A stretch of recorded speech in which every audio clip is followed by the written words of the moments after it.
കഥ പറയാം. പണ്ട് പണ്ട് ഒരു ഗ്രാമത്തിൽ ഒരു കാക്ക ഉണ്ടായിരുന്നു. വിശന്നായിട്ട് പറന്ന് നടക്കുകയായിരുന്നു.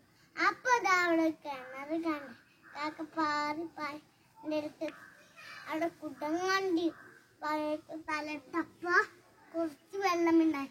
തലട്ടപ്പ കിട്ടിയില്ല. കാക്ക സങ്കടപ്പെട്ടു. അപ്പൊ കാക്കക്ക് ഒരു ബുദ്ധി കിട്ടിയത്. കാക്ക പാറി കല്ലുകൾ പുറത്തി അവയ്ക്ക് ഇട്ടു. എന്നിട്ട് വെള്ളം കുറച്ച് പൊന്തി. കാക്ക വീണ്ടും തലട്ടപ്പ കിട്ടിയില്ല. കാക്ക വീണ്ടും കല്ലുകൾ പിട്ടു. വീണ്ടും വെള്ളം പൊന്തി പൊന്തി നിറഞ്ഞു. കാക്ക സന്തോഷത്തോടെ നിറഞ്ഞ് വെള്ളം കുടിച്ചു. കാക്ക പാടി സന്തോഷത്തോടെ അതിപ്പോയി. ഇതിൽ നിന്ന് നമുക്ക് എന്ത് മനസ്സിലാക്കാം? ശ്രമിച്ചാൽ സാധിക്കും.